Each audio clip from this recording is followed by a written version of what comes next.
Kia ora, good evening. Meka is gone as a minister. The Prime Minister has kicked her out of the government's inner circle after allegations she assaulted a staff member. Whaitiri still denies aspects of the allegations and so stays on as an MP and as co-chair of Labour's Māori caucus. Political editor Tova O'Brien reports. Meka had the Prime Minister and baby Neve in her electorate on the 27th of August, a big deal for any minister. On the same day, something happened between her and a staff member, no witnesses, but bad enough, Whaitiri's been sacked. Meka will be removed as a minister with immediate effect. Did Meka assault a staff member? I'm not going to get into the details around the incident. An investigation found an incident did occur. Whaitiri agrees with the alleged victim about some of what happened, but not all. Is she remorseful at all? Of course, she continues to contest elements of this incident. Whaitiri remains co-chair of Labour's Māori caucus and is MP for Ikaroa Rāwhiti.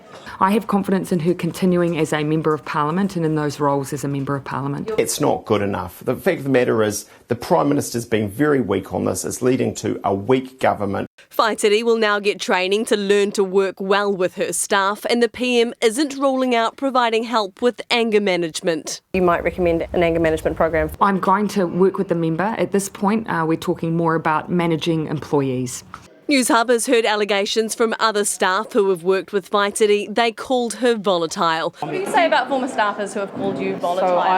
So I'm cooperating with the investigation. I've got no further comment. The PM's refusing to comment on whether she knows about any other problems. My decision has been solely based on this incident. Have you learnt about any other instances of Meka Again, not as I treating say, staff well? She has been stood down as a minister based on what I've seen around this incident.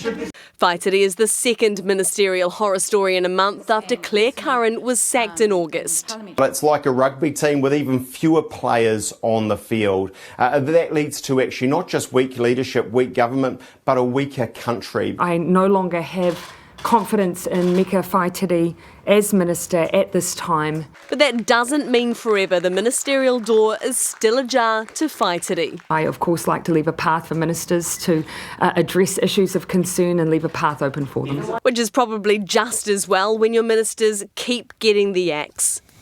OK, Tova, so was Meka Whaitiri's sacking a given?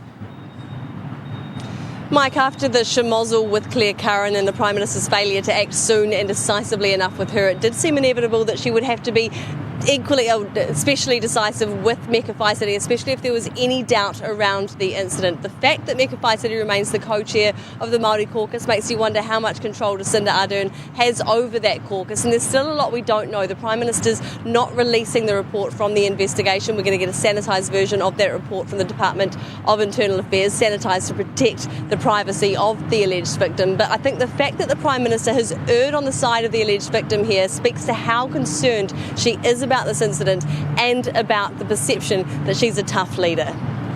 Tova, thank you.